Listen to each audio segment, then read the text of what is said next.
纽约曼哈顿一个大陪审团周四投票决定起诉美国前总统川普。此前，曼哈顿地方检察官布拉格的办公室一直在调查川普涉嫌向艳星斯托米·丹尼尔斯支付13万美元一案。川普成为首位遭刑事指控的美国前总统。This is the first time a former president has been charged with a crime. So this is unprecedented. 共和党总统参选人拉马斯瓦米表示，川普被刑事起诉是出于政治动机，这是很危险。This is wrong.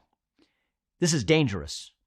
We're skating on thin ice as a country right now. That is not how our justice system is supposed to work. Justice is supposed to be impartial. 众议院议长麦卡锡推文说，布拉格试图干涉总统选举，对我们国家造成了无法弥补的损害。由于他经常释放暴力犯罪分子恐吓公众，他用我们神圣的司法系统当武器来对抗川普总统。美国人民不会容忍这种不公，众议院将追究布拉格前所未有的滥用权力的责任。川普已经公开宣布参加2024年总统大选。根据美国宪法，即使受到起诉，川普仍然有资格竞选总统。Legally speaking, this case won't affect the 2024 presidential race. If Trump wins, of course, no sitting president can be prosecuted, so the case will have to stop. But even if Trump is convicted before the election, these charges don't disqualify him from holding public office. 周四晚，川普的支持者聚集在佛罗里达州海湖庄园外，呼吁结束这场政治闹剧。While I support Donald Trump and I support his run for presidency, I also want people to understand that this is an American issue. It rises above whether you're a Democrat or a Republican. The same as all the other stuff. He's falsely accused for the last 6 years. It's terrible. It's ruining our country.It's dividing our country. 新唐电视台记者李梅、陈倩综合报道。A highway section linking New Belgrade to Sorcin of Serbia was opened for traffic on Saturday. The section, a part of the E763 highway, is around 8 kilometers long. It has 3 lanes in each direction, a 5-meter dividing stripe, 2-meter wide pedestrian path, and bicycle lanes.Construction of the section began in March 2021 and was conducted by the China Communications Construction Company.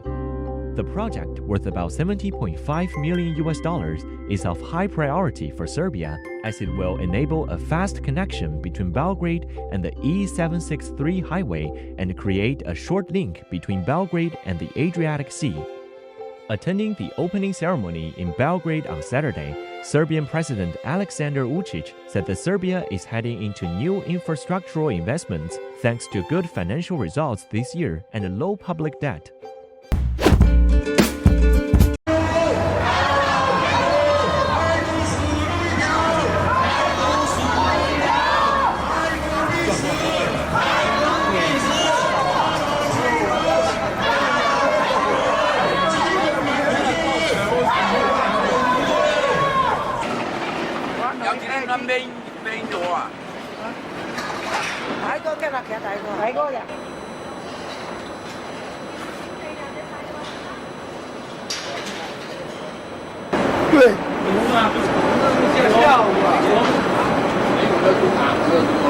We want the United States of America.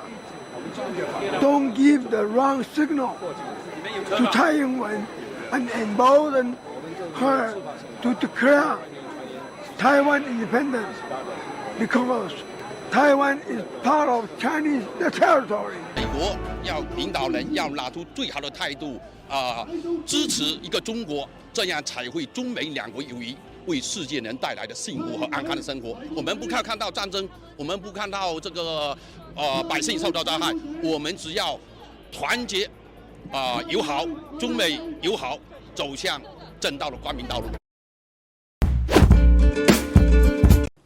All 30 NATO allies have now ratified the accession protocol.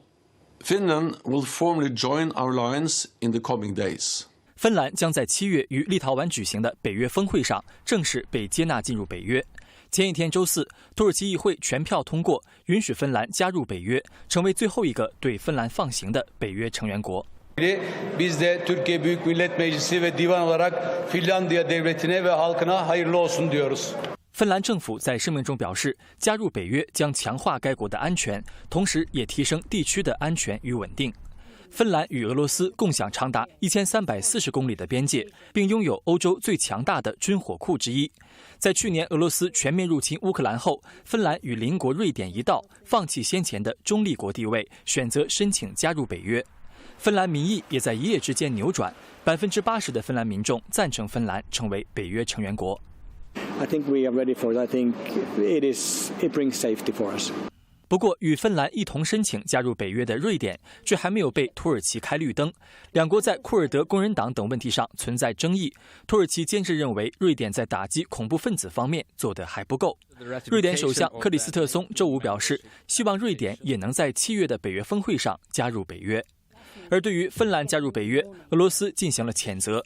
分析指出，芬兰将成为波罗的海地区第7个北约国家，将进一步孤立俄罗斯的重要出海口圣彼得堡，这无疑是莫斯科的又一项战略挫败。新唐人电视台记者严舒综合报道。台海局势屡屡成为国际关注焦点。3月24号，美国总统拜登与加拿大总理特鲁多在加拿大举行双边会谈，之后发布联合声明，重申维护台海和平稳定的重要性。I agree with this assessment, yes. 3月23号，美国国务卿布林肯认同中共军在2027年将具备武力犯台能力。分析认为，中共在3月1号颁布新的预备役人员法，意味着将有更多的兵员会纳入预备役体系，他们平时就可视需要直接转为现役部队，成为中共扩军的补给库。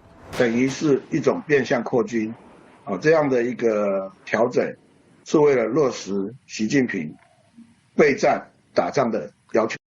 杨泰元指出，中共面对严峻的世界形势，急需可以马上打仗的，因此预估会有更多人员被编到预备役部队。到2027年，中共的预备役规模估计可达730万人以上。他直言，中共目前的建军目标已经超越了台海，中共妄想成为区域强权以及世界强国，扩军的主要目标在于对抗欧美大国。台湾国防安全研究院国防战略与资源研究所所长苏子云在接受美国之音采访时表示，中国730万的预备役算是保守估计，以中国庞大的人口基数来说，合理预估预备役加上民兵会超过1400万人左右。3月29号，前美国副国家安全顾问伯明在期刊《外交事务》中撰文指出，在今年3月举行的中共人大政协两会期间，习近平总共在4个不同场合4次阐述为战争准备的主题。除了在两会宣布将国防预算增加7.2%，中共还在2月份调整了适用军队战时使用的中国刑事诉讼法的部分规定。与此同时，中国福建省各城市已经开始升级防空洞或建造至少1所战时急救医院。3月，福建多个城市开始阻止海外 IP 地址访问政府网站。文章认为，习近平正在加强一项长达10年的运动，来打破对美国为首的民主世界的关键经济和技术依赖，并警告世界领袖不能忽视，应该认真对待。同时，华盛顿政策研究机构传统基金会28号发报告指出，美中之间已经打响新一轮冷战，美国必须清醒地面对现实，动员全社会的力量迎战中共威胁。金坛电视台记者韩飞综合报道。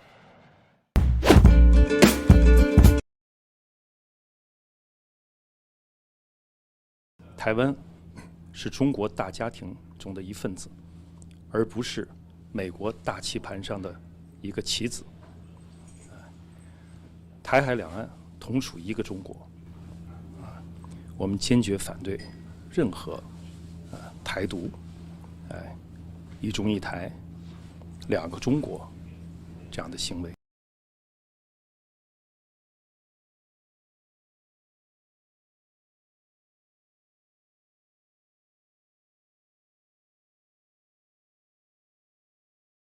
台湾是中国的一部分，维护台湾的稳定，包括和平统一，这个祖国的这样的一个大业，这是全体中国人民的共同心愿。没有人会愿意看到，在台湾发生像在乌克兰发生的事情，没有人愿意看到两岸的同胞陷入战争。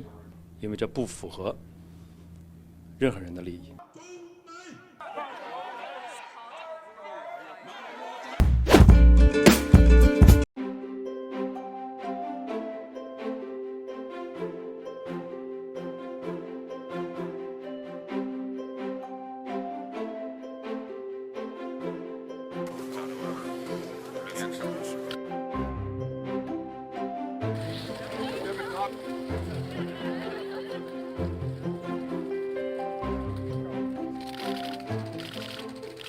Malo pre sam rekao da stara kineska poslovica kaže ukoliko želiš da budeš imućan, prvo izgradi put.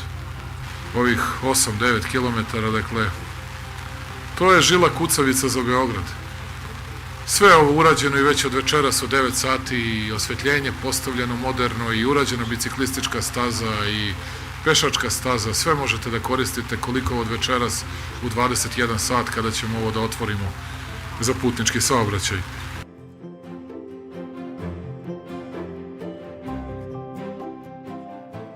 Da se zahvalim predsjedniku Siju što je uvek bio u Srbiju, jer da nismo imali vašu podršku i pomoć i na istoku Srbije u Boru i u Smederevu u Železari, pitanje je da li bismo mi imali stopu BDP-a i da li bismo, koliko bismo finansijski krvarili, da li bismo mogli da gradimo ovoliko puteva. Zato vas molim da prenesete moje pozdrave predsjedniku Siju i mnogo vam hvala još jedanput na tome što ste uvek tu da budete sa nama, da budete uz nas i mi ćemo nastaviti da čuvamo i gradimo naše prijateljstvo. Hvala vam mnogo.